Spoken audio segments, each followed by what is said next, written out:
Welcome to another episode of Relics Radio.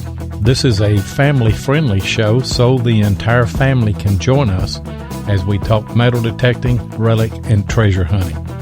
You can also call into the show at 270-495-0315 or join in the chat and post any comments or questions you might have.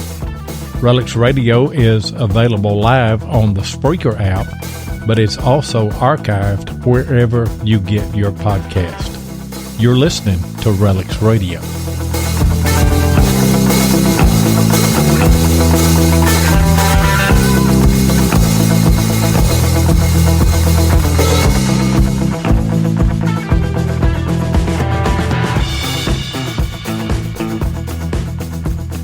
Hey, how's everyone doing? DK here.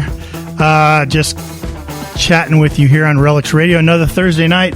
Where are we at? We're at January 11th. Man, into the new year. Happy 2024 to you if you're just joining us, if you're catching us on the replay, or if you're listening live. Good to see everyone tuning in. Tony, you with me tonight? Welcome. Thanks for having me. Yeah, man. Welcome to the show. Thursday This nights. is called Relics Radio. It's called what? It's something. Amateurs, Yeah, I tell you We're what. complete professionals. Complete professionals. How are you, man? How are you? Are you staying warm? Oh, my goodness. It's like 16 degrees out right now. No snow down. No snow warm. up here, though. You got snow? Forget about it. We got you beat. I've got 3-foot drifts, and it was 9 degrees when I left work today. It was brutal. You can keep it. I went out to feed the chickens, and I just closed up their tractors because nobody was out. They packed it in. They said, "No, we're not even going to give you any eggs today." I wonder about that. I always wondered It's cold. how man. the chickens It's deal with the cold. Do you put heaters in there for them? No. Man. No. We raise. You know what? We raise some hardy women down here in southern Colorado. Well, they sure taste good. I know that. So whatever man. you're doing, just keep doing it. I mean, those chickens are delicious. It's going well. So you know what? Saturday is 0? High of 0? Yeah. Man. Yeah, my mom's new to Colorado, so she came from California, and she's been cold ever since she's been here, So we bought her a space heater for her room, and I tell you what, like this weekend's going to just be a big test for her. Yeah.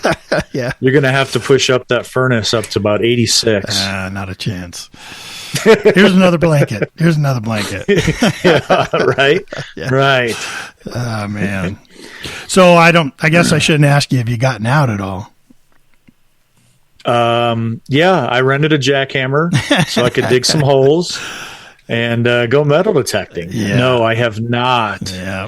You know what? I honestly, what was it? The last time? Well, I went out after you and I went out. I went out with Cindy. I don't know if I told you that. I went out with Cindy, went over to the railroad depot. All right, that's the end of the show. We got to go. Sorry for... I texted you. I swear.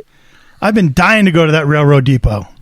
I know. She finally gave up the goods. It's only taken like 3 years for me to get over there. But what I was saying was it was about 2 inches of frost, of the freeze line or whatever. And then once you got through that, it was beautiful. But I think over the last couple days, we're pretty much done till what? March, April. I mean, if we get the itch, we could always go up to the mountains and get into where the pine needles are. I mean, that stuff usually. Yeah, if we get underneath those trees, that stuff's really good up there. We may have to make a trip because I don't know if I'm going to make it 4 months. Yeah. We're saying all this stuff, and later when we bring our guests on, we're going to talk to them about some stuff. And I was watching a short of theirs the other day, and Yeah, they're out there swinging in the snow, so we don't have too much to complain about. Like we can't bellyache too much. You know what I mean? Hey, who's joining us live tonight? I see y'all rolling in. Welcome to Relics Radio. Who do you see? Yep, I was trying to get in there so fast. I signed in before we started, so I could be the first one in. Well, I was not. Oh, Bill, Ohio Relic Hunter, every time from the great state of Ohio, beat me in, of course. David, Full Metal Digger. I had checked in with David. He was kind of under the weather this past week and a half or so, and it sounds like he's doing better. So good. Feel better, Dave. I'm glad to hear that. Yeah, he wasn't with us last week on the show. He said the amoxicillin did the trick. Yeah. Yep. Stop the burn. That's good. Bill Hayes. Welcome in, Bill. Amphibious Detecting. Hey, what's up, Pat? That's a familiar face. Pat, right. We've had him on the show not too long ago. Yeah, you can go right back a few episodes back and watch his appearance here on Relics Radio. Let's see. We dig it. We dig it all the way from the Virgin Islands, I think. Did I get that right? No, yeah, I think I got that right. Wow. Right. You guys still over that way? Let me know in the chat. Will Walsh. Will, how are you? Welcome in. Yeah. Who else? So it was 40 in Central Florida last night, 77 tomorrow. Oh, William. And a rubber nose in it. Not cool. Yeah. Robert Thompson cool. There came we in go. and said, howdy, DF Digger. Up there in the great Northeast. What's up there, buddy? Patty Clodfelter. Hey, Patty. Hello, Thanks Patty. for coming on, Patty. Yeah. Oh, we dig it, says St. Croix. St. Croix. Perfect. Close. Yep. Yeah. Perfect. I think I've been to St. Thomas and St. John. St. John was beautiful, man. I loved St. John. But I was as a matter just of fact, I'd looking love to at, get back there. I was just looking at a cruise over that direction. Oh, that'd be great. Today. Yep. Oh, don't tell my wife. What are you talking about? It's the four of us. Oh, is it? is there something I don't know? Oh, my goodness. She would love that. Oh, my God. My wife would. She loves cruising. She loves cruising. We'll make it happen. That's right. We'll make it happen. Hey, why don't we bring our guests in, man? We got a lot to talk to these guys about tonight, and I've been looking so forward to the show tonight. All day long, I'm like, this is going to be a great show. Why don't you go ahead and bring them on? Yeah. Relics Radio, Season 7, Episode 8. We've got Jim and Mason Garlow. You guys know them as Mason Merc Metal Detecting over on YouTube. These guys rock. Father, son, fantastic detectorists, bottle diggers. And we're just so lucky to have you guys on tonight. Guys, thanks for coming on. Really good to see you guys. Welcome, guys. Thank you. Appreciate you guys having us on the show. Yeah. How you doing, Mason? How are you? Doing good tonight? I know we talked last night, and you're probably just sick of talking to me by now, but yeah, it's good to see you. It's good to see you guys. It's good to see you guys too. Thanks again. Yeah. We've been watching all your adventures out there, man. Some of your videos are really cool, and I was just talking. You probably heard us just talking before you guys came on about, Tony and I are belly aching over here about the snow, but I think I saw a video short of Mason out there in about 2 feet of snow, swinging his metal detector around, still trying to find the good stuff. So, is that right, Mason? You did that? Did you find anything? Nope. You didn't, No. Well, did you get through the frost line and stuff like that? Digging, was that easy or difficult? Trying to dig a hole. I didn't really dig. He just told me to get out in the snow in our yard and swing that for a short. I thought you said you go out there and swing that until all the snow's gone out of the driveway. That would have been great. That's right. So that was actually 4 days ago, and since then we had a nor'easter movement that was all rain. That snow, that was 15 inches of snow, and it's almost all gone already. The ground's softened back up, and we're gonna hit it this weekend. Oh man, good. Jealous. Now you guys are in tomorrow. What's that? Go ahead, Mason. He might go out tomorrow. We don't know. You got to go when you can. That's right. Yeah, absolutely. Especially this time of year. You guys are up in New Hampshire, right? Correct. So I'm sorry. I'm sorry. That's terrible place. That's a good to go spot. detecting. Yeah. Jeez. That's just a terrible spot. No history. Not many places to go. So I apologize. Anytime you guys want to come out to Colorado and get on the good stuff, you're welcome to come out this way. So yeah, that's so wrong. Yeah, absolutely wrong. Absolutely wrong. Incorrect. I've been so impressed with some of the stuff you guys have been pulling up. It's like, yeah, that's on my bucket list. Yeah, that's on my bucket list. That's on my bucket list. So you guys have been finding some good. Oh, no, hold that back up. So Mason, I'm going to describe to you what Mason's doing here because this is an audio podcast. Tony, what's he holding up in front of that camera? That looks like a pretty pristine skeleton key. Oh, that is goodness. awesome. That's full too. It's not missing a Mason, bit. Where did you find that? A private permission in Milton. Okay. Man. Milton, New Hampshire. Milton, New Hampshire. Yeah. That's a big skeleton key. And you said the address was what? I'm sorry. What are the GPS coordinates of? Yeah. Try again. Have you been out to that permission a couple times, Mason? That was the first time, but it came along with that. Came along with that. You got to hide some of this stuff. This is this Saturday's episode he's showing. He's Oh, is he? Oh, we can't see anything. We don't know. Yeah, we don't know. Yeah, I couldn't tell what that was. Yeah, save that for after the show, and we can look at that after the show. Yeah, so you guys are going to have to go tune in their YouTube channel for that mystery they just revealed. And Tony, he already has thrown the link down in the chat. You guys can find it right down below. You can find it in the podcast description right below. So if you happen to be joining us later, just scroll down in that chat. We'll be posting their link out throughout the show, right in the comment section. But like I said, you can find it right below in the description of this podcast. I encourage you to go over and check it out. I've really enjoyed getting to know Jim and Mason through their videos. I was so excited when they said they'd come on as guests. I think that their relationship is wonderful. It really comes across really great on their videos. Mm-hmm. They both enjoy what they're doing, and it's so special when you can share, this passion with somebody. You know what I mean? I got my buddy Tony here. We're digging partners. Like, I had a passion for it. He had a passion for it. But together, like when we're out there digging together and stuff, it's like, it's great to share it with somebody, isn't it, guys? Don't you just love sharing it with somebody? Absolutely. Yeah. I couldn't ask for a better digger partner. Right. That's right. If you go back on my channel early on, I started out digging with my son, Caden. He's 17 now. He's set to turn 18 in a couple months. But Wow. Same exact thing. Started digging. We started doing coin roll hunting. And just really sharing those experiences with each other. And, it, just like you're doing, Jim, documenting the videos. We're not going to make $1 million on YouTube. We're not going to have 100 million viewers. But you can go back and watch these videos again and share those experiences forever. And, it's not even just the finds. It's also that time that you spend together. So I'm kind of jealous of you guys because my guy he's taller than me now. Yeah. And, he's off to other things. So, yeah. Oh yeah. He's off to a lot of other things. But guys, don't watch his videos. Don't go back and watch his old videos because I'll tell you what, you'll get some bad ideas from them.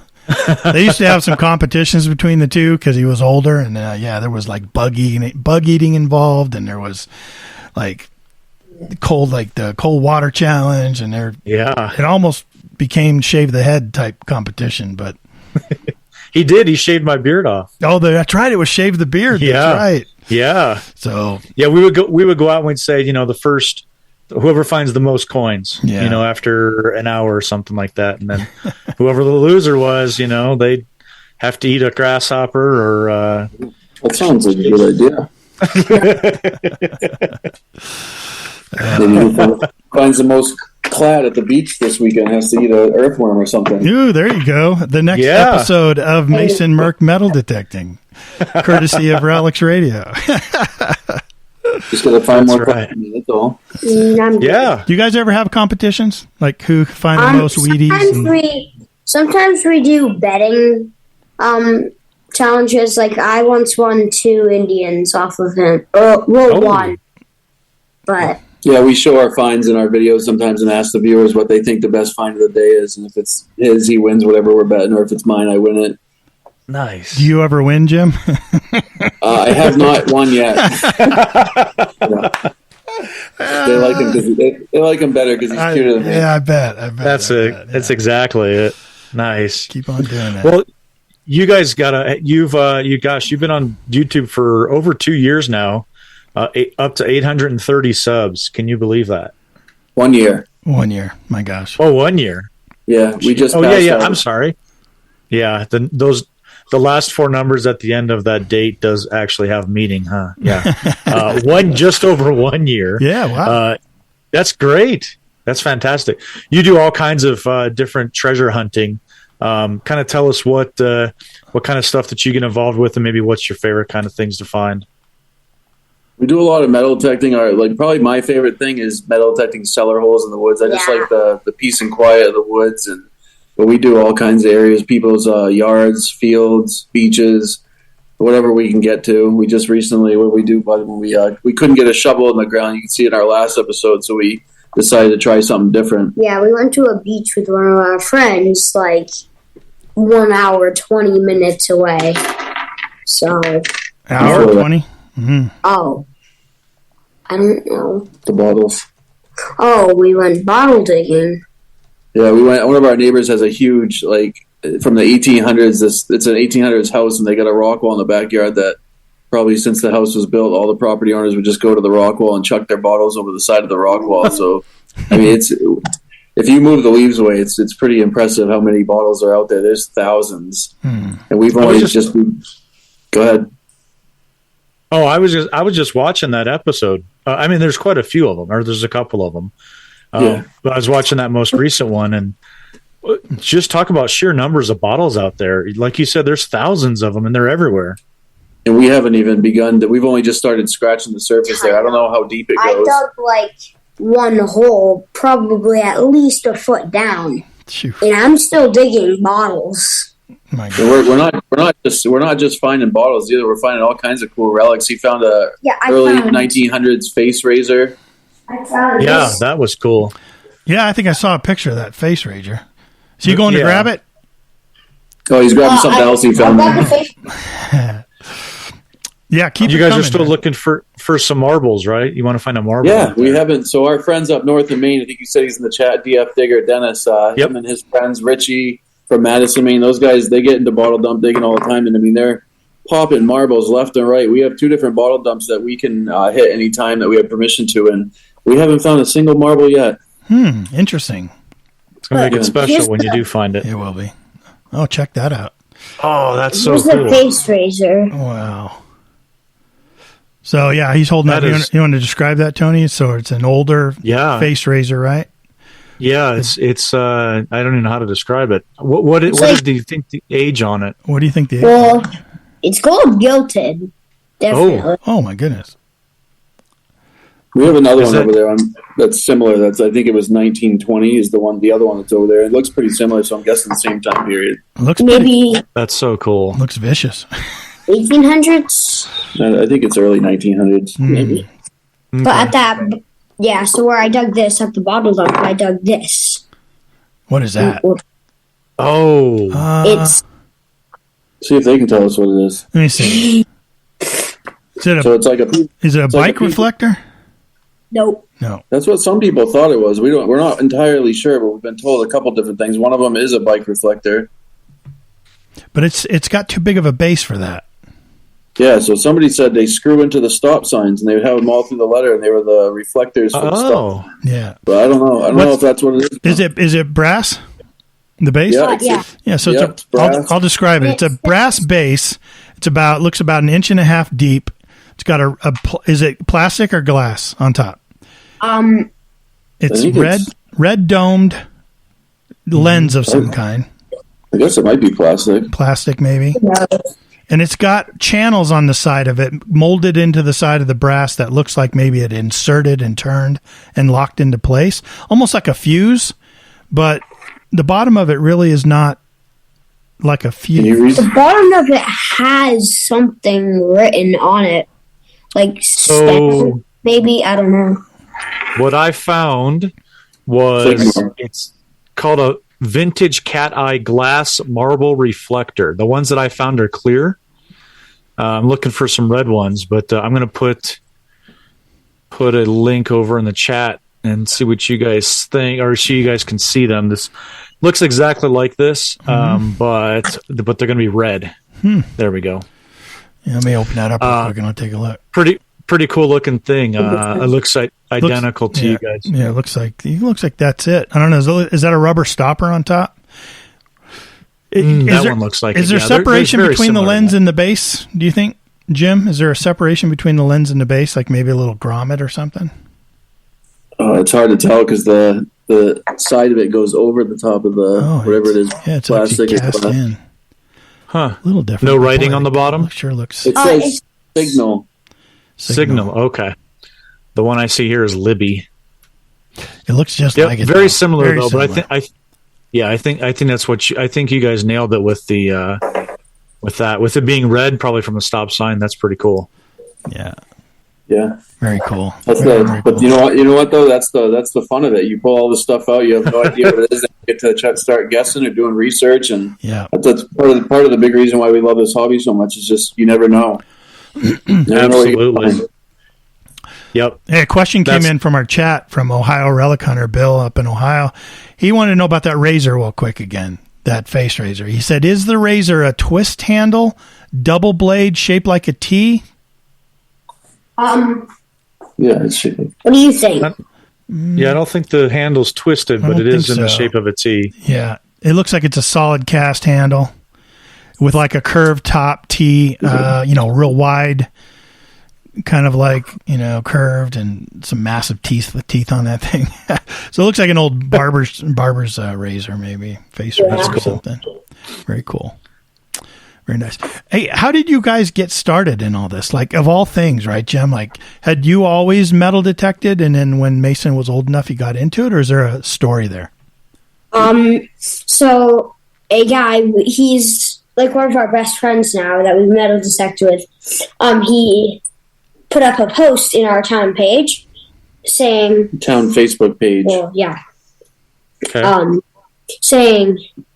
if anyone has any old cellar holes or old land out, like in the woods that no one can see from the roads. He didn't say what he was looking for exactly. He just asked if anybody knew where there were any old foundations or cellar holes out in the middle of the woods, not near roads. Yeah, and so we have like 2 behind our house, 3, I don't know.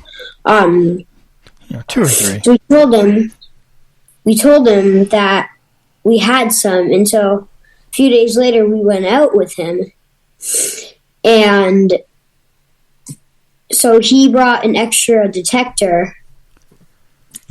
So he asked me if I knew where any were. I told him, I'm an avid whitetail deer hunter as well, so I've been into some pretty deep, dark places in the woods that people would never imagine going to, and there's one just way out in the woods behind our house. And I asked him why he was looking for one of those, and he said he was an amateur metal detectorist, and our area is hit so heavily by so many that during COVID, everybody started metal detecting around here because they were looking for a hobby to, stay away from people and just have fun and be outside, enjoy nature. And so I said, yeah, I know where there's one out in the woods. And I said, I can give you a ride to it on a 4-wheeler. I got 2 4-wheelers. You know how to ride a 4-wheeler? We'll take a ride out there. And he said, yeah. He's like, would you be interested in hunting the cellar hole with me? He's like, I got an extra metal detector. Right. I said, yeah. That'd be great. I said, you know what? I think I know somebody else that'd like to do that too. And I asked him, I said, you mind if at the time Mason was only 8. I said, would you mind if I bring my son with me? He said, I just think that'd be fantastic. He said, yeah, bring him along. And that was how it started. By the end of the day, he just saw how much fun we were having. The first object we ever actually pulled out of the ground with a metal detector was a button. Was a colonial button. Oh my we just kept finding buttons there. This isn't all from there, but buttons. Yeah, we have so many of those buttons now, but at the end of the day, he said, hey, why don't I leave that metal detector with you guys? And you can borrow it as long as you want. And I was like, I just met the guy that day. His name's Seth. He's our good friend now because we go with him all the time. But I said, I wouldn't feel right about keeping your stuff here, and just in case it broke or something like that. He said, I'll tell you what, I'll sell you that metal detector and that pinpointer for $100 if you guys want it. And done deal. Wow. What a guy, man. That's amazing. That's a great story. Yeah. Here it is. There it is. Look at that. 250. Ace 250.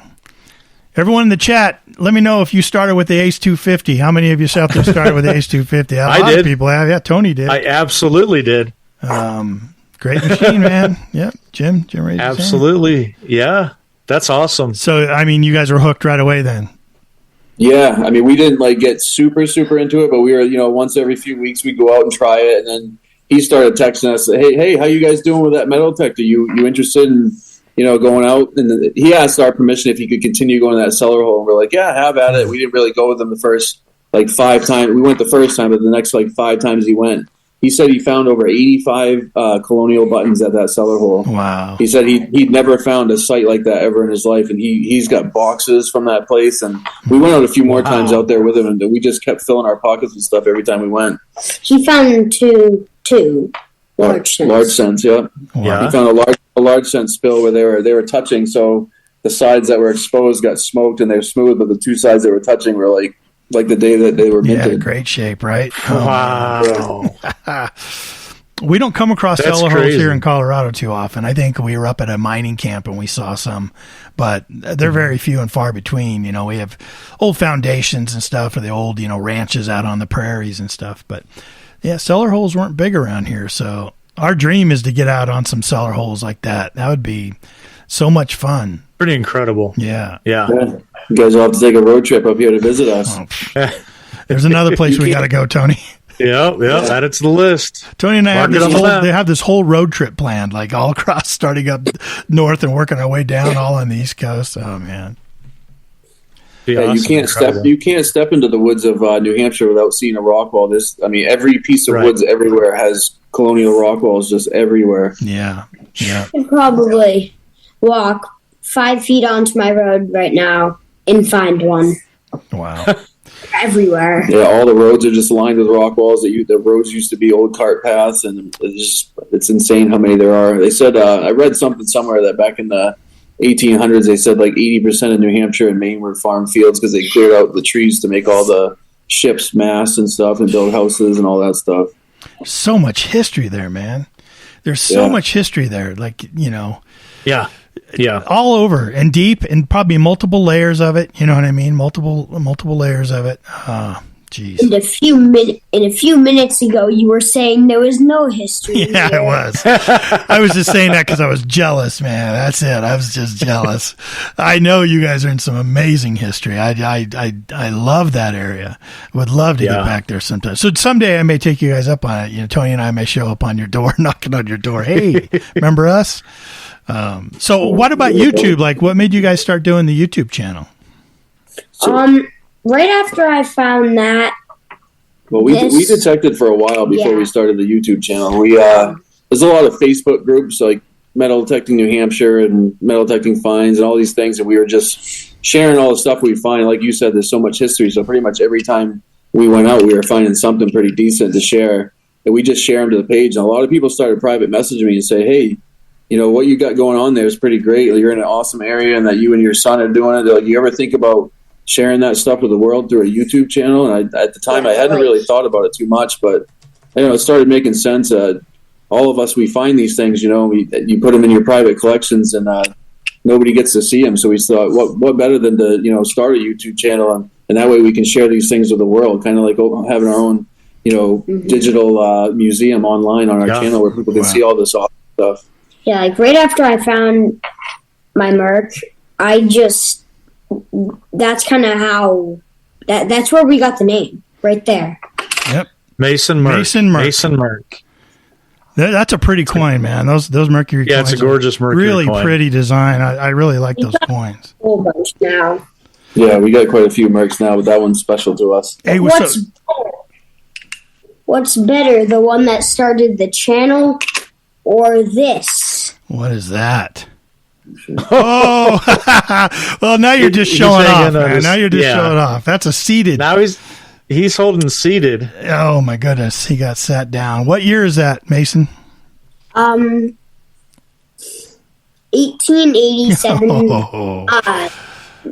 One dime, not a half dime. Not a half dime, but Not a still half. Okay. Beautiful coin. Wow. It's really good condition too. Oh, wow. So let me ask you about the YouTube thing. So you guys start your channel. Were you like me? Did you, were you amazed at the community that surrounded it? The community on YouTube with metal detecting is pretty big, Yeah. Yeah, I can't. I mean, every single day we have somebody message us, and just it's a very humbling experience to have I've never had any hobby or any interest anywhere where everybody's just so, congratulative and appreciative and just always offering kind words. People offer us their properties to come over. A lot of it they love. I mean, seeing Mason, a 9-year-old kid so interested in not just digging dirt, but history itself too. Like some of the stuff we find, and we go through the research of figuring out what it is, and you get to live the experience all over again once you figure out what you found. So yeah, the metal detecting community has been it's just been amazing to us. Like every day it's something different where somebody just amazes us at how welcoming they are to us. And again, we're late to the game because we just started doing it like 2 years ago. We've had the channel for 1 year, but everybody they're happy to see us in the community and they welcome us with open arms. Yeah. I know for me, when I started, I really gravitated towards kind of learning a lot about the metal detecting through the YouTube. And there seemed to be some people that I really latched onto early on to kind of influence how I treasure hunt and things like that. Who would be your favorite detectorist or YouTube channel that's out there? Who's your favorite? You have a favorite? Maybe the Hoover Boys, Green Mountain Metal Detecting, you guys. Oh, good answer. Good answer. Yeah. Thank you. Green Mountain Metal Detecting, huh? Yeah. That's a good channel. He's pretty good. Brad's channel. Brad's awesome. Yeah. Brad is awesome. Matter of fact, hey, Mason, come back here. Okay. Matter of fact, you know what I found out? I found out that Brad likes your channel too. And as a matter of fact, he sent this over to share with you. Well, hey, Mason and Jim. Brad here from Green Mountain. And when I heard that you guys were going to be on Relics Radio, I wanted to tune in live to ask a question, but unfortunately I am currently out on the road on a detecting trip. So DK said that it would be fine if I put my question into You saw a video but no volume? So here it goes. Yep. Oh my gosh. I've never done this before. We've never shared it on this. Well, nope. Oh my goodness. You got to be kidding me. The people in the chat saying no volume? Or you guys just don't hear it? In the chat, let me know if you can hear that. You guys can see it, though. Yes, we can see it. We can see it, but we can't hear it. Yeah, I wonder why. Like, I'm sharing it. Oh, so Will says we can hear it, but you can't. Okay, so they're hearing it. Okay. But you're not. Now, I'm sharing it to the Zoom call that we're on. And I don't know why. Boy, I had this all teed up for you guys. You guys are going to love this. Shoot. Yep, they say the chat can hear it. Chat can hear it, yeah. So yes. It is coming out over the top of that. Wait. Ken, can you hear it? I can. Yeah, I hear it. So if I hear it, why can't you guys hear it? Yeah, I cannot. Yeah, it's not playing yet. It's not. I started playing it, but I'm looking at settings real quick. Let me. Can you put on closed caption, maybe? Yeah, we can just read it. Maybe. And then after the fact, we can try and work on it with Mason. Subtitles. Where is subtitles? Go back over to where you were. It said subtitles off. Right. No, one more to the left. Yep. Yeah, but I can't see that now because you guys are in the way. Oh, it says off. Let me do this. Hold on. There we go. Yeah, but audio. Doesn't that also say audio? Dave Cruikshank, thanks for joining us in the live chat. Says sounded great here. Yeah. Well, sorry, guys. We're trying to get that there. There's no reason why you guys shouldn't be able to hear it. Right. Right? What else could I do from Zoom? Could I... because I'm sharing it. Sorry. Yeah, everybody's saying they can hear it, but we can't. Is there advanced sharing? Awesome. Who can share? Start sharing. Anyone else is sharing? Okay, got that. That's not it. All right. I'm going to hang in with this. Who's in there? Yep. Denny Morrison, join us in the chat. Good Appreciate it. Yeah. Let me try and change the settings down here. Give me just a minute here. Yep. You guys in the chat, let us know if you have any questions for Mason or Jim. Go ahead and put some. Well, I'm trying to get this all taken care of here. Let's see. Mason, I wanted to ask you, do you still use that Ace 250? No, but yeah, no. It's a good machine to get started with, but once you get started with it into detecting, and then you start doing it more often, you kind of upgrade your machine. What machine are you? I'm using the Legend Nocta. He's using the MindLab Equinox 600. Mm-hmm. Yeah, 600. Okay. But once we got that and we really got into it, we upgraded our machines. Using that thing, it started kind of like. I think we got the coil wet. It started acting up a little bit. Okay. Yeah, that one's not waterproof. It started going off where there's just nothing. It would start going off probably say we were in a field and there was nothing. Yeah, I had the Equinox, and he was using that before he had the Legend. And anytime when it started acting up, we would double check all the holes with mine, and sometimes there was just nothing there. So it was time to upgrade. Sure, very cool. Sure. And amazing upgrade too. To use that Legend and the 600. Yeah. I know Ken has a Legend, and I actually have ventured over to MindLab as well. So yeah. So, hey, guys, there was a share sound button that I wasn't checking. Let's see if we can redo this again. Am I sharing my screen with you guys? Can you see the black screen? Yes. Yep, we see it. Fingers crossed. Let's try this again. All right, let's do it. Message from Brad Martin, Green Mountain Metal Detecting. Well, hey, Mason and Jim. Brad here from Green Mountain. And when I heard that you guys were going to be on Relics Radio, I wanted to tune in live to ask a question, but unfortunately I am currently out on the road on a detecting trip. So DK said that it would be fine if I put my question into a video. So here it goes. What is your favorite type of place to look for treasure? I know for me, it's deep in the forested mountains where nobody has been for hundreds of years, but could it also be fields or parks, maybe beaches or yards to very old houses? I know in this picture that you drew me, Mason, you're down here in a cellar hole, and me and your dad are over by this old stone wall, but still, I look forward to hearing your answer when I am able to tune in. Thanks again, DK. Good luck out there, guys. How about that, huh?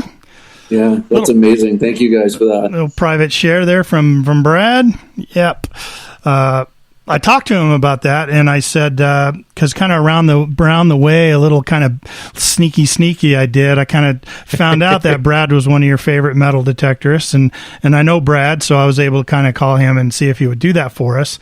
Now, Brad's going to be on next Thursday, everyone. Green Mountain Metal Detecting coming on next Thursday here on Relics Radio. We're going to talk about his Grave of Gold series coming on, so be sure to tune in next Thursday for that. And Brad, thank you so much for taking your time out of your day. I know you said he was heading to Pennsylvania to do a detecting trip, and really appreciate you taking the time to cut that video for us and for Mason and Jim. Really awesome of you. So he's a good guy, man. He's a good guy and has a great channel. He does a good job. He is a really good guy. We don't, we didn't know him from a hole in the wall. I messaged him one day just to ask some questions when I was thinking about getting into the filming stuff, and I was not even expecting to hear a reply back, but just figured I'd shoot a message, and replied back to me instantly, and we talked a little bit back and forth a few times, and just amazed at how much time he takes to communicate with his fans and what a great guy he really is. I appreciate him sending a message to us too. That's very thoughtful. Yeah, we did a sticker swap with him, which when he told me one morning when I was getting ready for school, I just had no idea what he just said. There it is. Look at that. Yep. Yeah. Nice. Perfect. You're missing a couple on that wall. Yeah, you are. You are. We'll have to talk after the show. Yeah, absolutely. So Brad was asking you, Mason, what is your favorite kind of locations to get out and metal detect? probably 1700s permissions. Well, really any permissions, just permissions. Private permissions and woods and field. Only because there I find the most oldest stuff, like Crotobell.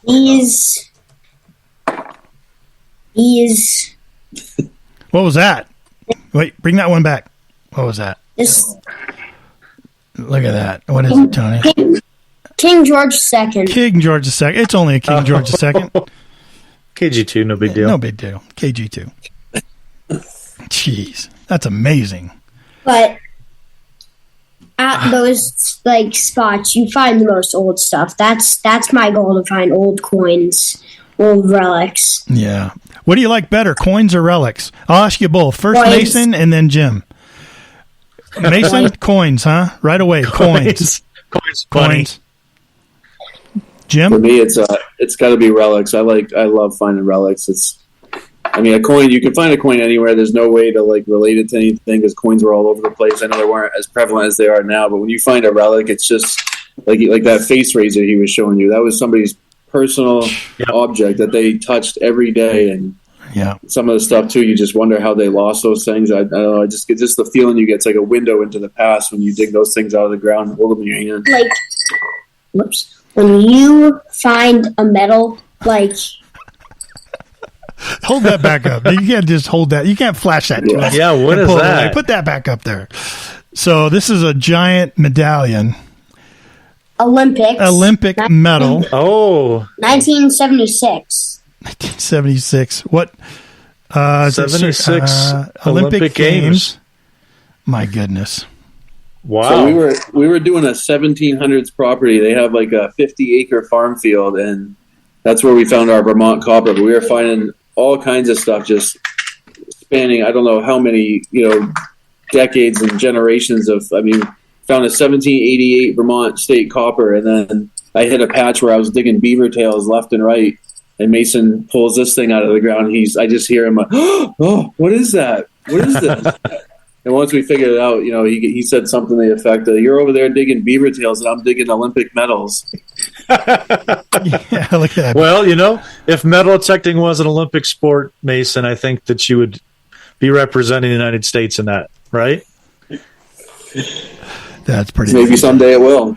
That had to be a big booming signal. That's a big chunk of metal. This thing was just one. Well, probably not one, but in the low tones, just so loud. It actually, I bet you could hear that from where you were. Mm-hmm. Probably. I don't know, though. I just recently learned how to work my headphones, so I don't know if I would have or not. I had a hard time figuring out how to turn those volume up on the thing, but I guess you got to read the instructions, the owner's manual. Shame on me for not, I'll tell you what. Hey, we had a message come in the chat, didn't we, Tony? Yeah. Do you guys know Seth Roma? Yes. We do know Seth Roma. What's up, Seth Roma? Seth Roma. He's in the chat? He's in the chat. Seth says, hey, guys, Seth and Remy say hello.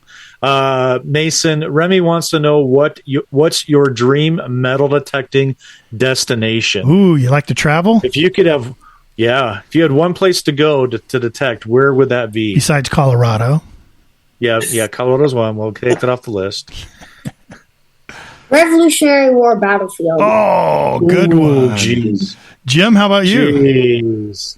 Yeah, my bucket lister is a USA pewter button, so I'd probably pick something, either that or Gettysburg would be amazing too. Gettysburg would be incredible. Wait, let me change that. Wait, what is Washington's home? Oh, Mount Vernon. Oh, Mount Vernon. That would be pretty sick. My goodness. I don't think George Washington wore his own buttons, though, so I don't think you're going to find a Why, you guys want to find a GW button or something? Is that what you guys are after? Yeah. That is my all-time bucket lister for sure. Yeah. We joke about that. Yeah. Every time we pull one of those dandy buttons out of the ground, it's like you flip it over. Yeah. I can't tell you how many times I'm like, oh, there's something on here. Yeah. Oh no, that's dirt. Is it a wreath? Yeah. Oh my goodness. Yeah. We do have some that have like a sunburst and stuff on them that are pretty cool.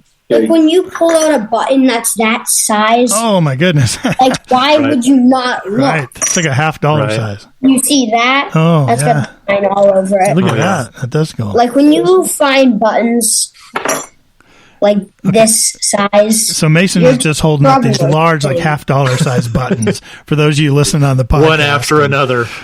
You can always catch the video. Like Tony and I and Jim and Mason are all on a video connection right now on Zoom. And Tony's been taking the video shots of this podcast and he's been putting it on his channel, 5280 Adventures. He released some short clips. He's been releasing the entire interview as a long clip. So make sure you head on over to his channel. His links are right down below too. And check out some of the old podcasts that, from every guest we have on since we started doing Zoom, we've been kind of putting those out. And you can see those buttons that Mason was just holding up and some of the other, great finds that he's been holding up like that. Oh my God, what's that? Look at all the buttons. Mason, have you ever heard of Etsy?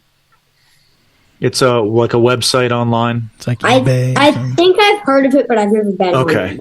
This is tell your dad to put earmuffs on. He doesn't need to hear this part. Okay. You need to go online and find yourself a fake GW button, and bury it somewhere when you guys go out. Yeah. And then record his reaction when he finds it. Yeah, let's do that. Okay. Can you do that? Yeah, okay. Can you do that, mate? Okay, cool. What happened? Nothing. We just asked him different questions like what was he going to buy you for your birthday next time it was your birthday? What was he going to get you for your birthday? Something like that. Yeah. Something like that. That's it. That's the ticket. Hey everyone. Hey Jersey Ray Diggs. How you doing, Rachel? Good to see you. Saying hello to people that just popped in. Welcome to Relics Radio on a Thursday night. Yeah, great. Yeah, Jersey Ray say that she lives near a Rev War skirmish sighting camp. Oh. Ooh. Yeah. Your new best friend. New best friend. Yeah. We do know Rachel, and we want to say a big special thank you to her. So when we had 30 subscribers last January, I asked Mason what he wanted for his birthday, and he said his only birthday wish was to hit 50 subs. And Rachel shared our channel out everywhere, and it went from 30 subscribers up over 100 in like a week, and it was just very special. Wow. Good job, Rachel. Incredible community. Yeah, right. Incredible community. Always there. Look at the sticker. Man, lots of stickers up there. There it is. Yeah. I see Digging Canuck there too. Excellent. There's so many people that are in this community that are well known and willing to help, and yeah, it's great, man. Rachel's great. She's always been real open with me too, and willing to help, and lots of good communication there. But that's awesome, man. Where do we have he showed us? You've shown us everything, right? You've shown us everything. No, that's everything you got. That's everything you got.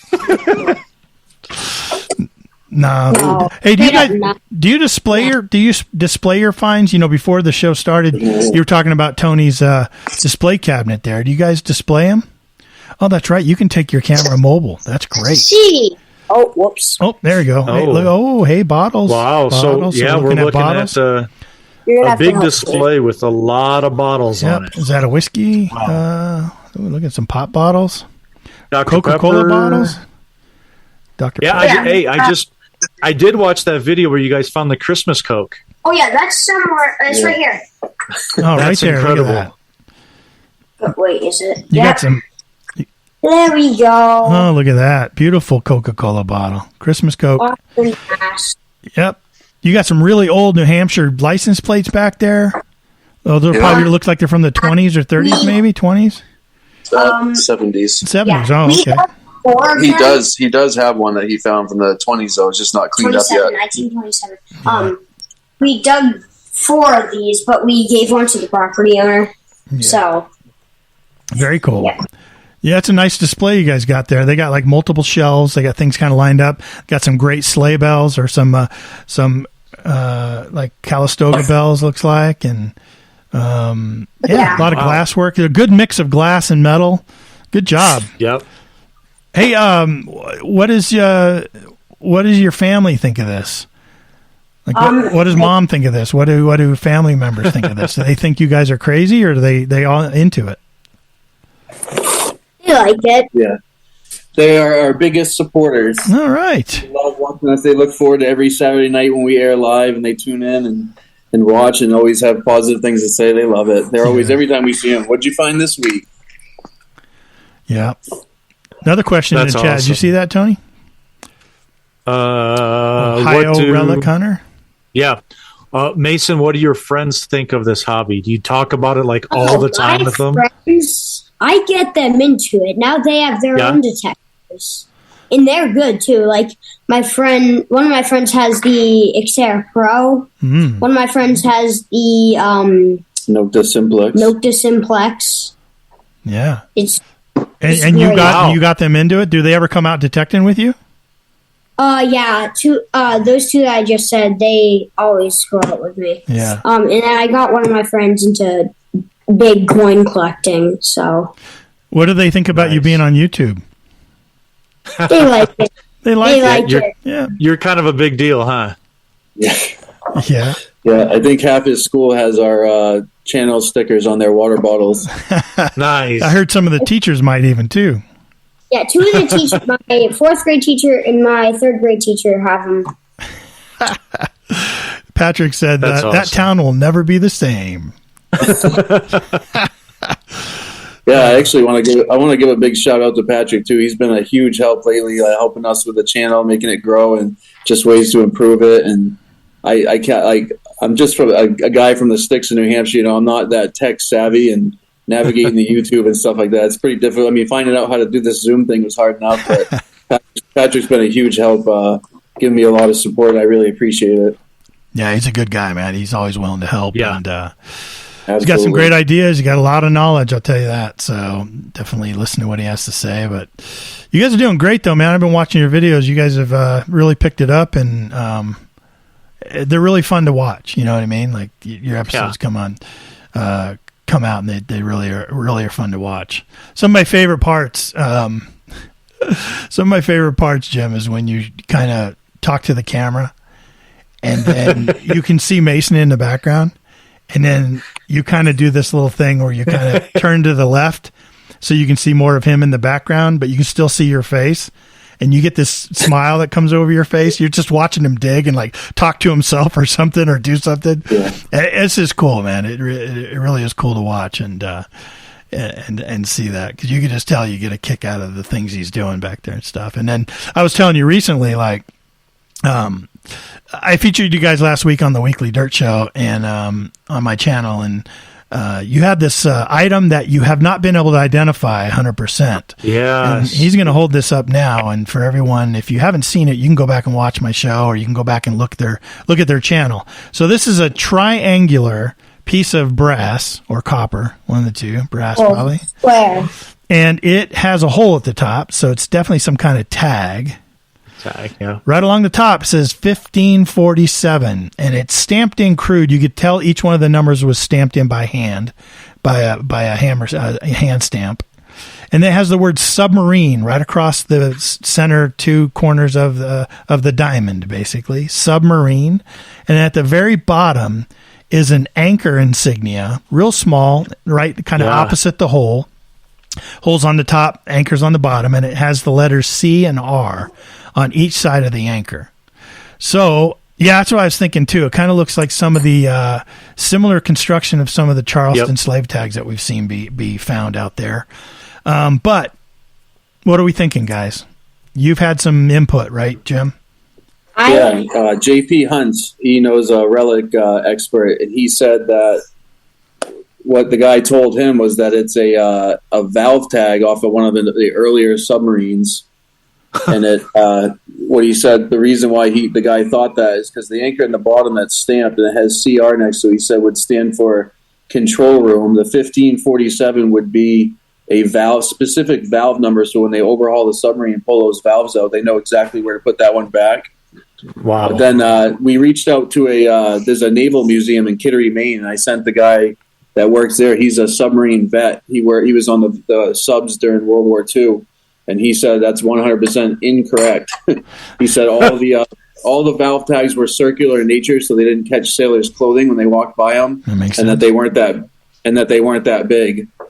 So we don't know what it is. I have one prediction. I almost think someone handmade this as like an achievement for themselves for probably working for like submarine for probably a couple of years, maybe. Could be. Maybe as like a medal. Yeah, I don't know. Could be. Didn't you say, Jim, you thought somebody thought there might have been a locker number or something like that? Yeah, and then another person said that it would be a locker key tag, but then another person discredited that, saying, "Who's going to want to carry this thing around in their pocket? It's bigger than the key." You know what I mean? We really have no idea what this thing is. That's incredible. I love it. I think it's one of my favorite finds, and I don't even know what it is. Tony, do me a favor. Go to their channel and find that episode. Do you remember what the episode was called, Jim, that had that in it?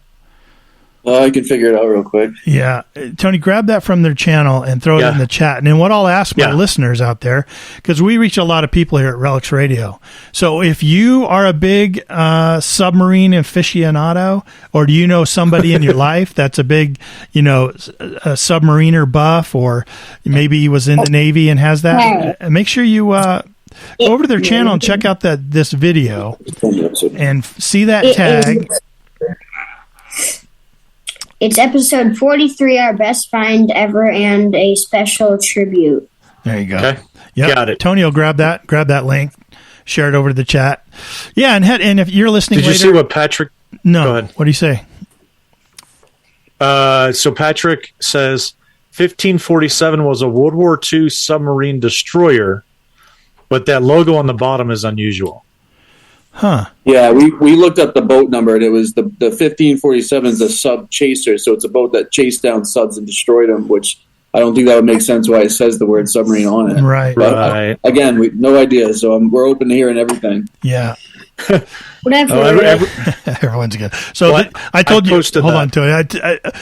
I told you guys when we were doing our test run last night that the chat sometimes can take on a life of its own. Go ahead, Tony. Were you going to bring up Bill's comment? Oh, yeah. Bill wanted to know, was it found on a yellow submarine? A yellow submarine. A yellow submarine. No. See? Mason was done. Mason's like, he's not familiar with that song. He's like, what's that? What was that? Yeah, the CR, you know what, guys, and I said this also, if you watch that video, you see Jim find it, you kind of look at it, it's really exciting, and then he gets to his cleanup at the end of the video, and Mason's kind of looking through all his stuff, and Jim's kind of showing it to the camera and all that stuff, and real nonchalantly, Mason leans over and goes, "Yeah, there's a CNR right there," and it's something Jim hadn't seen yet, and Jim's like, "Oh, yeah, look, there's a CNR there," and I bet you that is going to turn into part of the solution. Like, that is going to tip somebody off and go, you know what, that is exactly this because that stamp was used for this, and here's some examples of it. I really think that's going to be a key. Well, Patrick also said Canadian Royal for the Royal Navy. And somebody else thought there might be a crown CR involved in it. But you'd think a crown instead of the anchor. Yeah. Interesting. At first, when I saw it, I thought it was someone's initials. Who knows? Yeah. Sure. That's what I thought. Charles. Well, I put the I put the link to that video in the chat there, so everybody can kind of see you find it, and get a hold of Mason Merc Metal Detecting, or DK, or me, or just reach out. And if you guys have ideas or a picture of exactly what it is, let us all know, because we'll put you in touch. Like Jim said, probably your favorite find. I mean, right now, and you have no idea what it is. How interesting is that? Yeah. But then after we figure out what it is, now what's the story? How did it get to that location? Right. What was it? What did it go to? And why was it there for you to find, 150, 200 years later? Yeah, exactly. Imagine that is. Can't wait to hear the story. What other kind of things did you guys find around that? Like, give me an age of... we found... Is that where you found the buttons, Jim?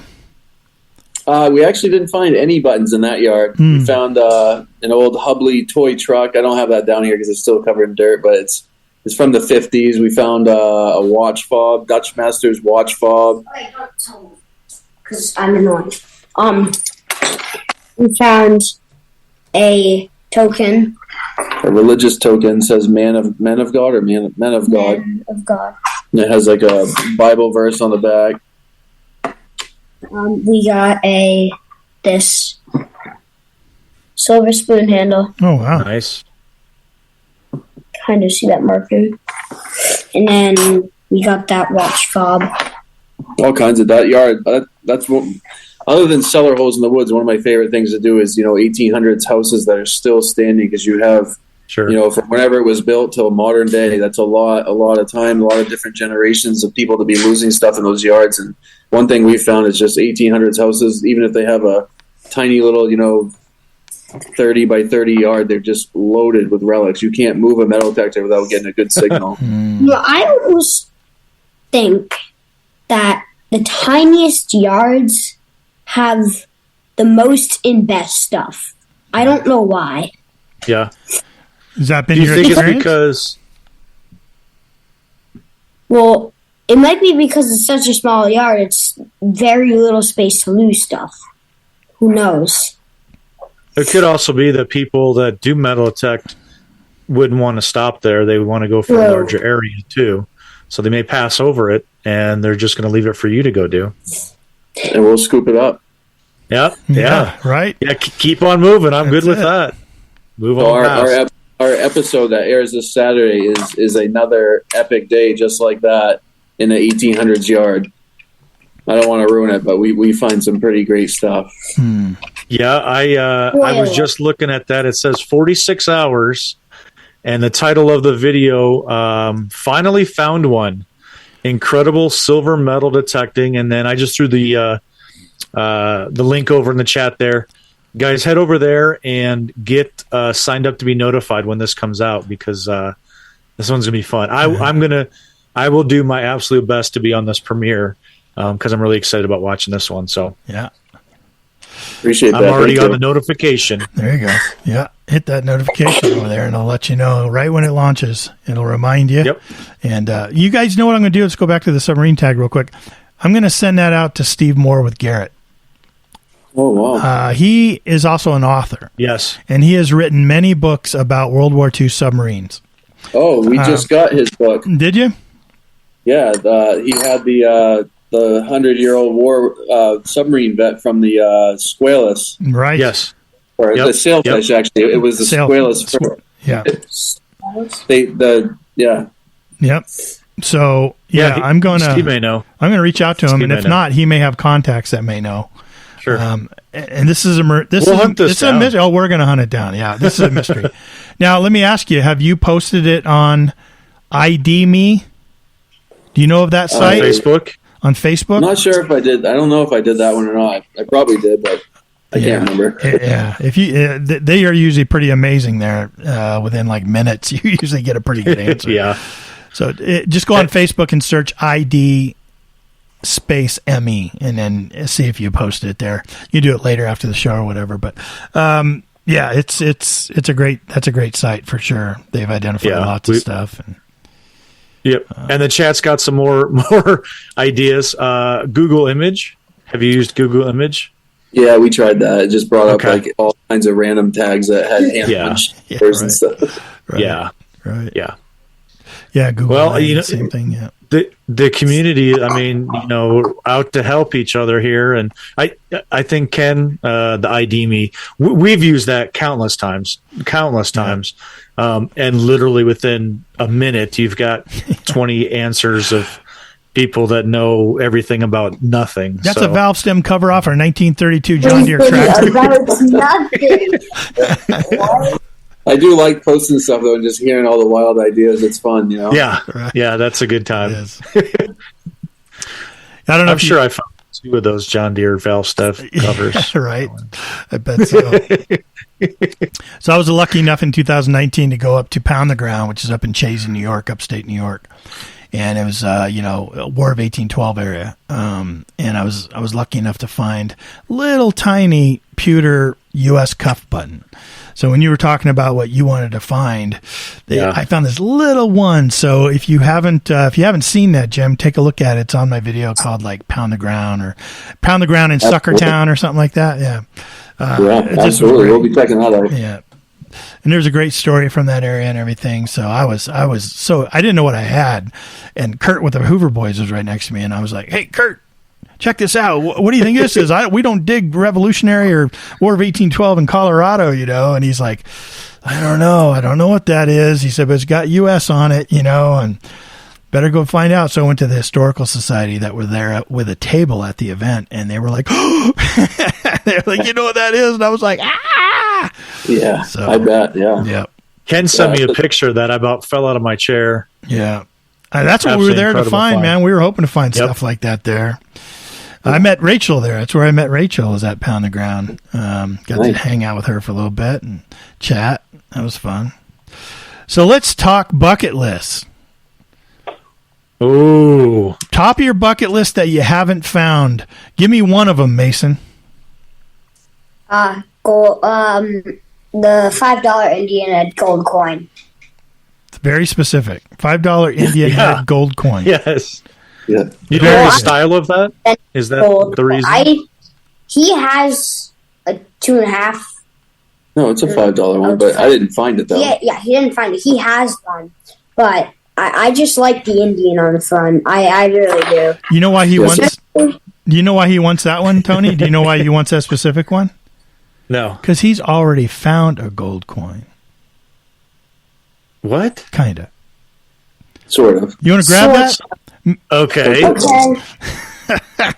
I know this is a podcast and it's audio, but we're dealing with video over here, so you guys just have to hang in with us. But yeah.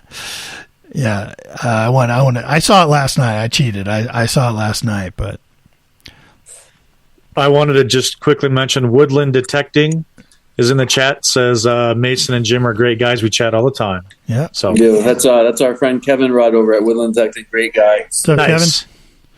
Excellent. Glad Kevin stepped in. Is there a sticker up there? Another sticker shot coming up. Yeah, you sent a sticker over there? Oh, there it is. There it is. Very cool. Woodland Detecting. Woodland Detecting. Great job, I'm interested in this gold coin. Yeah, it's right here. What is that? Is that Queen Elizabeth? What is that? What's Queen Elizabeth? Yeah. Lizzie? A $5 gold coin from Canada. Oh, Canadian. 1993. And tell them where you got it. I got it at, it's 1 ounce, I think. It's a quarter ounce of gold. Quarter ounce of gold. And I got it at the New Hampshire Dairy Hunt. It's called Dig for Treasures. They put a seeded hunt on every fall in New Hampshire, in Derry, New Hampshire, called We Dig Treasures. Wow. This was this past fall. They hit 20 car wash tokens that they painted, and if you dug one of those, you got into a special event when at the end of the day that was an all silver event, but they hid one gold coin. And guess who found it? Wow. It was either 199 silver coins or 200 gold 200 silver coins and one gold coin. But I found that gold coin and I found a silver one, which over there somewhere. So when you were it was a tough hunt. So I didn't get a car wash token, so I wasn't allowed to participate. So we actually do have an episode of that, but it was tough because that field was one of the fields. So this is their 9th year putting on the event, and that field was the first year they did anything in that field. Well, we found out real quick that it was absolutely loaded with can slaw. Just everywhere. So everybody and only out of 20 tokens, only 18 people turned them in, and I was on the sidelines watching people pull beer can after beer can and piece of can slaw out of the ground. And Mason was getting pretty defeated and upset that he couldn't find a coin. He finally dug a silver Washington, and it brought him right out of his little funk. And then he just kept digging beer can after beer can after beer can. Finally, he went over to it. There was a pile of rotted pumpkins, just all mushy, looked like rotten bananas, just right there in a big, just plop of rotten, a big map of mush. I mean, obviously they wouldn't hide something over there.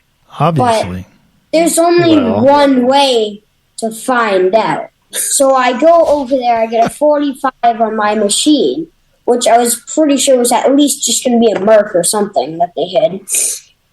Anyway, I was still surprised they hid something over there because it was really smelly. So he dug he scooped that muck out of the way, and you could see there was a circle in the mud below where somebody had dug a hole. And he popped that coin out, and let me tell you what. Oh, my goodness. Was it in a plastic container? Or was it? It wasn't in this. I got this container for Christmas. It was actually in a little. It was heat sealed. It was heat sealed in some plastic. Okay, gotcha. But we could tell what it was when it came out of the ground. How did you react? My gosh. I don't know. I don't know. I forget. I was so happy. How did all the other adults act? Everybody come over. They all wanted to see what it was weird because everybody had different metal detectors, and everybody that ran their detector over it was like, that is not the number I'd expect to see. I know. And he was getting like a 40s, which and again, we don't have too many gold coins to try it out with this to bring up. Really? But my wife, his mother, he scans her ring every once in a while. He'll always scan her wedding band and stuff to see what gold rings up. And what is it normally, like a 16, 17 on the Note Legend? 16, 17, sometimes 18. But that coin rang up a 40 something. Like, wow. Who knows what else? Like, who knows why it rang up that? Those guys it's from Canada, so it probably has a little bit different material. I think it has gold. Definitely got gold in it. Should. Yeah. So, and they were sneaky. They put it in that big pile of mucky pumpkin. Those sneaky guys. When I heard that there was going to be one gold coin in there, and they said it was going to be a $5 gold coin, I was just picturing like that Indian gold coin, not like a Canadian that, one. Right. Yeah. Right. They probably purposely did that to try to trick you. So in your mind, you have that Indian gold coin in your head. It's on your bucket list. Go ahead, Tony. Oh, I was going to say, I bet now any events that you go to, you're going to gravitate towards something that just doesn't look right in the field, and I guarantee you're going to find more stuff. Yeah, like at that event, like in the main field where everyone was, there was just pumpkins sitting up straight with one flat edge. And like those ones, you just kick them. You'd probably kick them. You shouldn't. Yeah, you shouldn't. You flip them over. There's a little bit of muck stuck on the top. You'd find stuff in the muck and under the pumpkin. Sure. So he found a little 1-ounce silver trade bar under a pumpkin. We watched a whole group of people walk straight through like the pumpkin patch. I know, and they're running their detectors all around the pumpkins, but nobody thought to kick the pumpkins over. So we started after everybody cleared out of that area, we went over to where all the pumpkins, and it's in the video, you can see it. We went over to where all the pumpkins were, and like every pumpkin had something under it. It was amazing. Wow. That's awesome. That is awesome. Like mercury dimes, Indians, like pennies with circles stamped straight through it, crosses. It was insane. I never pictured myself, enjoying a seated event because it's right. For the longest time, people were telling us to go to this one because it's like they said it's amazing. It's called We Dig Treasures in Derry, New Hampshire, and I was like, I don't really think a seated event would be for me. I like if somebody put it there. It's not the same as digging something that somebody lost. Right. It isn't. But we went last year, and it was when we left. We were driving home, and he's like, "Dad, that was the best day of my life." I'm like, you got gold. We're probably going to go every year. Yeah. So we'll be hitting that event every year. It's a lot of fun. Yeah, it's great. We're going. Spoilers. We're going in April to Bone. Are you going to Bone? Excellent. Oh, nice. Yeah. That's a great event. Who knows That's what we're going to find there? Yeah, who knows? Yeah, could be a bucket lister. Something. Hey, we had a comment in there, didn't we, in the chat come in? Yeah, Woodland Detecting says, that's funny you say that, Mason. I found a 1730 KG2 in the middle of some smashed pumpkins in a field. So, wow. Our king... kind of ironic. Our King George II is... Yeah. Yeah, did you have a date on that? No, 1737. So... 1737. Not far off at all. Are you kidding? That's crazy. That's crazy. Sometimes our club holds little hunts, every month and stuff. And this one guy has a ranch that he lets us come out on. And one time, a couple times he's done this, but this one time I remember he said, and they go out and they plant everything basically, because his ranch has been hunted and stuff, but they plant the coins out there and let all the members go out and try to find stuff. And he's like, hey, do me a favor while you guys are out there on my property, pick up any trash you see and bring it back. You know what I mean? Help me keep my land clean. And yeah, so everyone came back, they blew the whistle, everything would pretty much, people quit kneeling down, so you could pretty much tell everything was found. People came back and stuff, and then everyone was telling, well, yeah, how many silver I got. And he came up and he said, do you guys find any trash out there? And people are like, yeah, I threw some over there. He goes, well, no one picked this beer bottle up. This beer bottle was sitting out there right on top of that log, and no one picked this beer bottle up. And he's like, I asked you guys to pick up the trash, and no one thought to grab this beer bottle. You guys, I was watching, y'all walk by, and on the bottom of the beer bottle was like a huge silver round that was taped to the bottom of the beer bottle, like worth $100 or something, And everyone was like, oh, man. So, yeah, watch those odd areas, those those big piles of squishy pumpkin. I bet you won't ignore those anymore, Mason. I definitely would have picked up that beer bottle, because when I see a bottle on the ground, next thing you know, it's in my hands. You just got to check it out. Yeah. How about you, Jim? What's on your bucket list, man? Again, like I said earlier, that USA, I'd love to find a Rev War button, but where'd the GW go? The GW is there too. It's probably a dead tie between the USA. Something that you can attribute to somebody that actually fought for this country's freedom would just be, which again, a GW button's kind of the same thing. First president of the United States. It's a dead tie between the two. I don't know which one I want more. And we know a lot of people in New Hampshire that the GW buttons pop up in New Hampshire quite a bit. I mean, it's like every week you see somebody on the New Hampshire Metal Detecting page posting that they found one. Wow. And all the different variations too. The ones with they call it the chicken button, but it's got an eagle on it. The one with the GW. Yep. Yeah, there are. How many different variations are there? Like 12, something like that? Something like that. Yeah. I think there might be 12, 17, I don't know. I think it's around 10 to 12. All throughout New England, man. They find them throughout New England. Yeah. Crazy. So, yeah, I think it's in your future. I'll make the prediction right now. Yeah, I hope so. I'm a big believer, and if you can see it happening, you just focus on it. It'll happen. Even something as random as that. I believe in that. So I'll be rooting for you, watching your video someday. Like, it finally happened. It finally happened.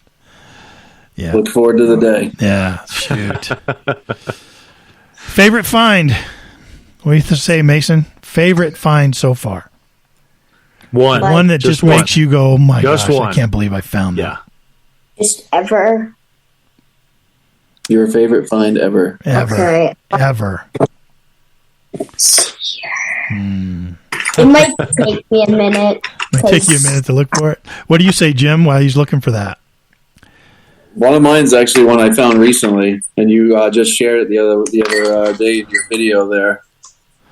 Not Rev War, but Civil War, and it's again, I was at a woman's house. She invited me over there. She lost her wedding band 13 years ago, so we had just done a couple of ring returns, so I was looking for something challenging, and I thought, man, a ring that's been lost for 13 years, how awesome would that be? So I went over there, and I was there for like an hour and a half swinging around. Only dug like a few holes, and she came out and said, "Are you finding anything good? At least something to entertain yourself?" I said, "Well, I'm only digging low tones and stuff, trying to find your ring." And she said, "Oh, don't do that." She said, "Well, I want you to have fun too." She said, "Make sure you dig, keep yourself entertained. Dig all the holes you want." She's like, "I'm not concerned." She says, "I'm not concerned with the yard. It's fall now." And she's like, "The grass will grow back in the spring." So she literally walked away. And 5 minutes after she walked away, I popped out this beautiful brass 2-piece button that says New Hampshire on the top, and it says Volunteer Militia on the bottom. It's got a picture of a wooden shit. It's in immaculate shape. The gold gilt. Gold gilt is such gone, a beautiful one. Perfect. Oh, look at that though. I love that style where it's kind of like a bell shape with that flat rim around. Yeah. It's just such a gorgeous button. Wow. Gorgeous button. Militia button. My God. What do you tie? Huh? I got a dead tie between 3 of them. Okay. Okay, number 1. Wait, you can't share that. Yes, I can.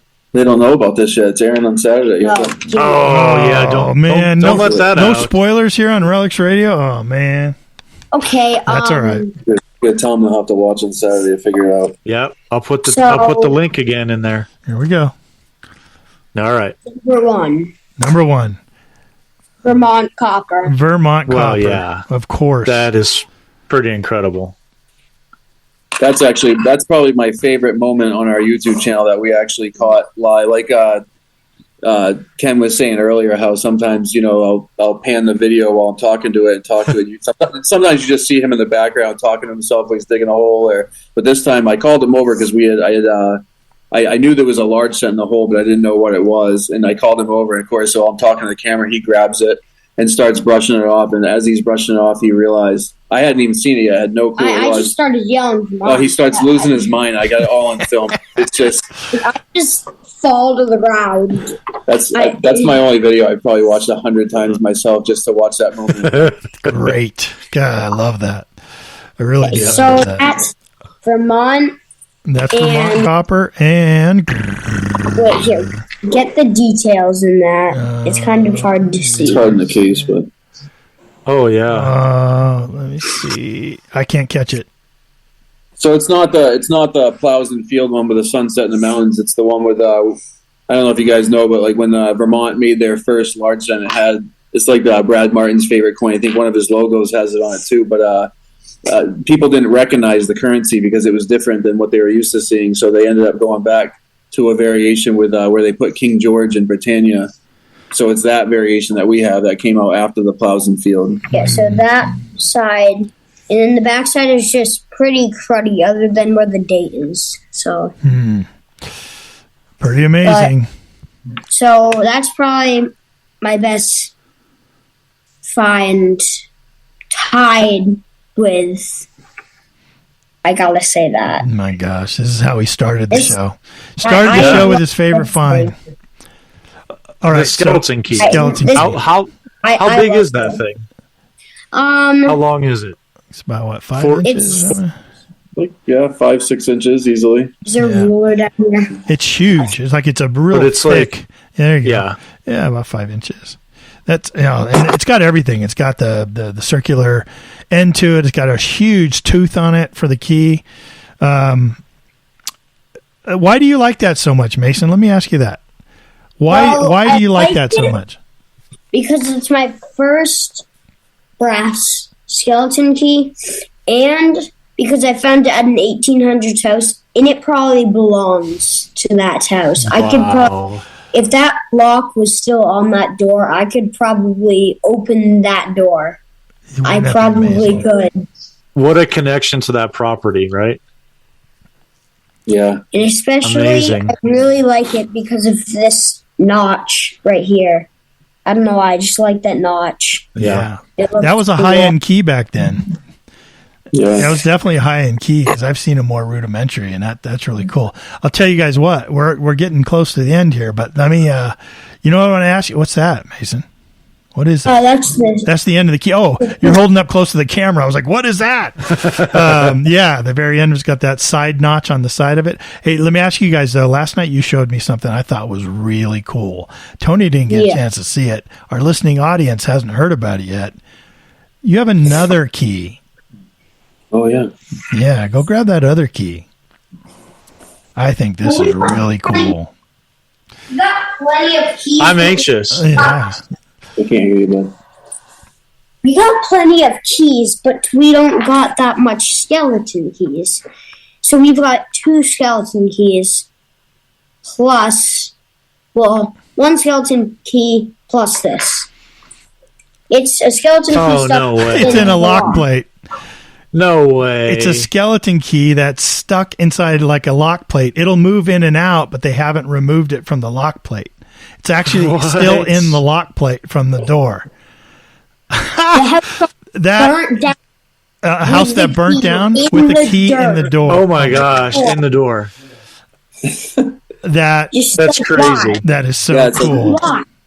Normally we try to clean our relics pretty good, but this one it's like I'm afraid to clean it because I don't want the little pieces of rust that prevent the key from coming out to get knocked off. I like that. I don't want to remove it from the key. That's a big connection between the plate and the key right there. What do you think, Tony? That's pretty amazing. That's so cool. That is so cool. You put it in the lock plate. And again, it's the story for that specific relic. You know, there's never another one like that. You can find another seated 1787 dime, but that specific relic right there is one in infinity. You'll never even if you tried, you couldn't find one of these. I've never, guys, I watch a lot of YouTube videos from metal detecting. Believe me, since been doing the weekly dirt the past 6 years, I have watched thousands of videos, and I have never seen anything like that. You guys should be very happy with that. Very proud of that. That is really cool. You know what it reminds me of? Sometimes you find pieces of wood in Civil War areas that have a bullet lodged in the wood, and that's always really special. You know what I mean? That's right up there with me in my world. You know what I mean? Like, wow, that is really cool.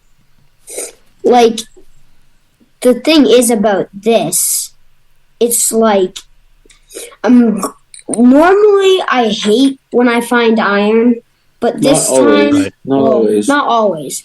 But this time, I'm stunned by it. Mm-hmm. Like, we love to find the old iron axe heads. That's one of our favorite things to find. You know what I always do is when I'm digging a site that has a lot of iron, if I know it's pretty much coming in like a nail signal, like I'll ignore it. But anything that jumps, anything that's an odd number, anything like that's a high iron number, it's reflecting a large, different kind of weird item in the ground. I love digging those because you just never know. You just never know what that's something different than a nail. Something different than a nail. Yeah. Yeah. That's really cool, man. That was awesome. Yeah. Well, hey, JP Hunt's just joining us, just jumped in. How you doing, JP? Hey, JP. We were just talking about you earlier. We were talking about your guests on the submarine tag, for sure. Welcome, bud. Can we share something with you guys that JP sent to Mason? Sure. Yeah, since JP's here now, absolutely. Yeah, man. Yeah. JP says coming in at the end of the show. Yep. I'm going to thank Perfect you timing. live. This is... That's his business card for it. So JP restores Civil War relics. He does an amazing job, but Mason wanted to do a sticker swap. He's also a member of the Mason-Dixon Diggers, so Mason wanted to do a sticker swap because early on we started this hobby. That was one of the first channels we got hooked on because every time he goes out, he's digging a script I button, a block I button. Isn't it crazy? Yeah, every time. Great land he's on. Yeah. Yeah, so we just reached out. He said, I never really got around to making stickers. He said, but, why don't you guys go ahead and send me your sticker and I'll send you something back. And what he sent to Mason is just out of this world. Go ahead and show him. I'm surprised he even sent this to us. It's a Riker box. Oh, Harper's Ferry, West Virginia. Oh, my goodness. Look at that. It's got some three ringers. Explain what's in there, Jim. There's 4 different bullets from 4 different battles of the Civil War, and they're all fired. One from Antietam in Sharpsburg, Maryland. One from Gettysburg in Pennsylvania. One from Monocacy in Frederickstown, Maryland.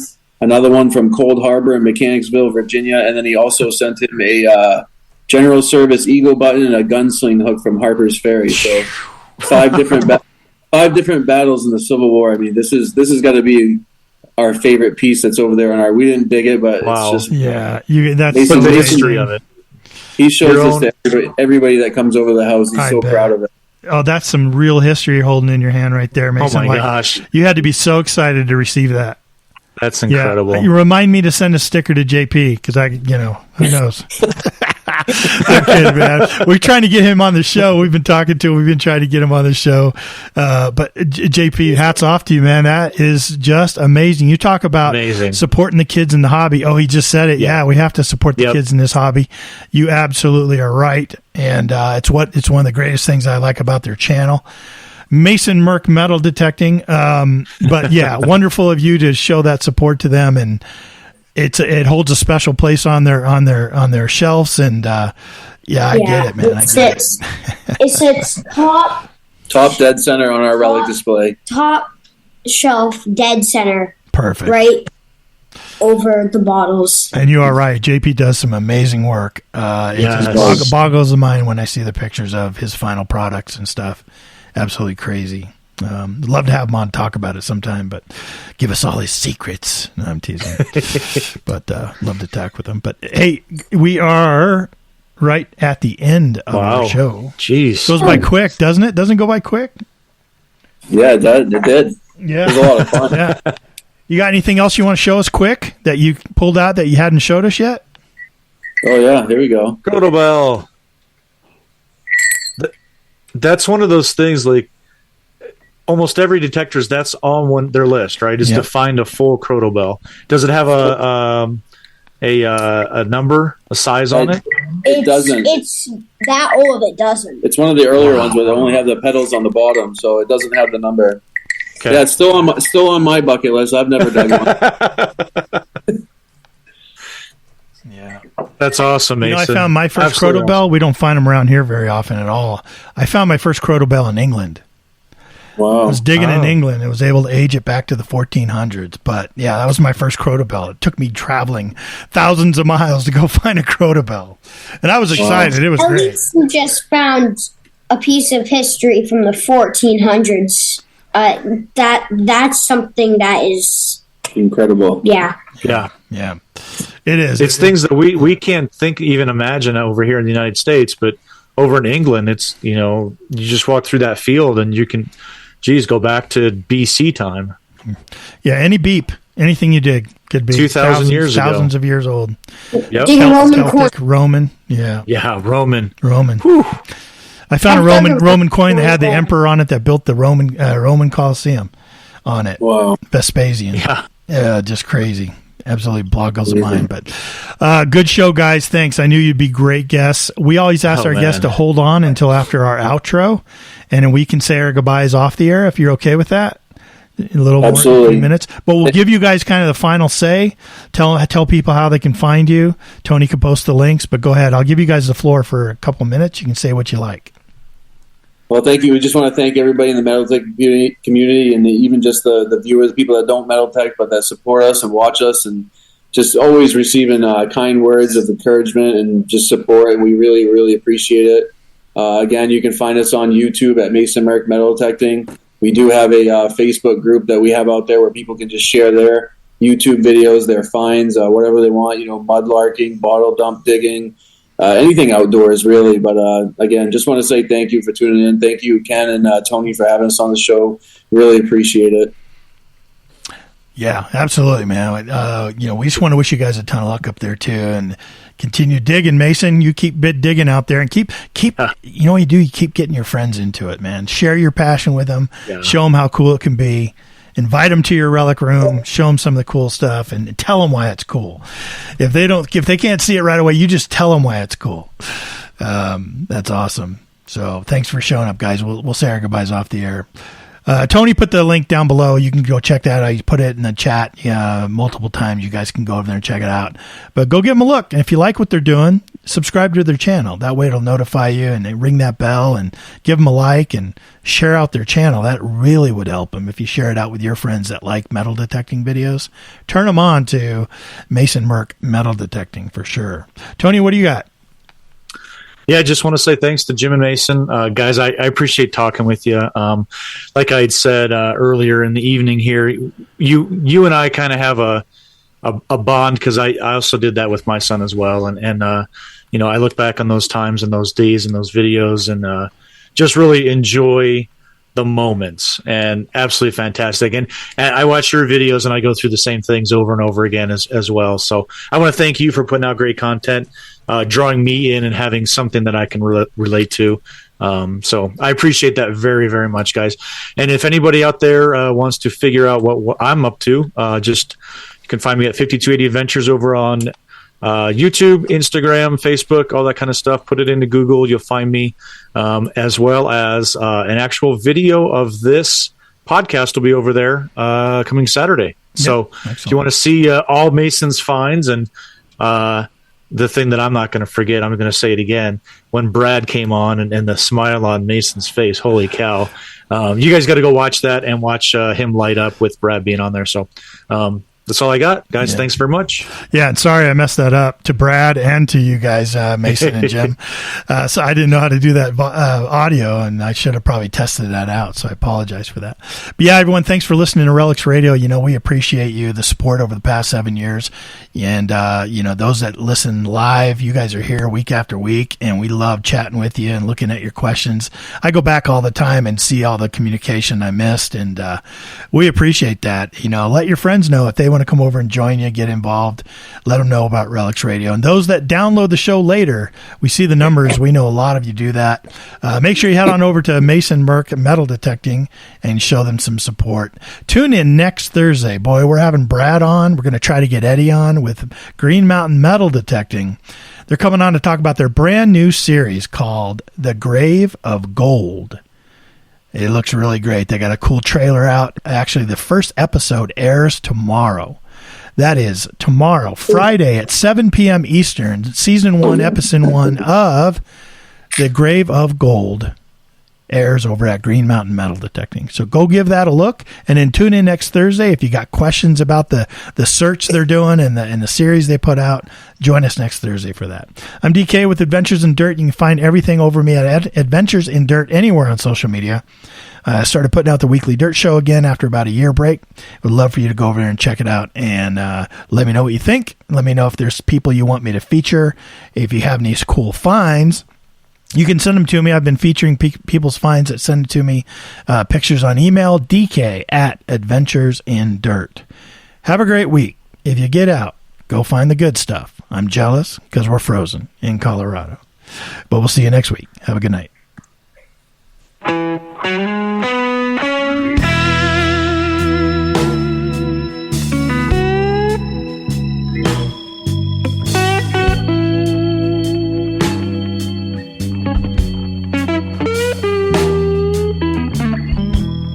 Thank you so much for joining us tonight on Relics Radio. We really do appreciate it.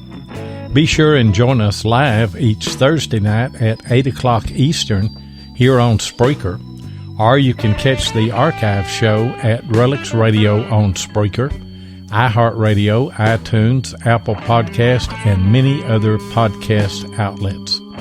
Please take a minute and hit the like button, and be sure that you follow us so that you'll get notifications of all of our upcoming broadcasts. Be sure and visit Digging with Seven and Adventures in Dirt on YouTube, and check out the Relics Radio Facebook group page. If you'd like to get in touch with us, then send an email to relicsradio@outlook.com. We'd love to hear from you. We hope that you will join us next Thursday night, and until then, get out there and dig some history.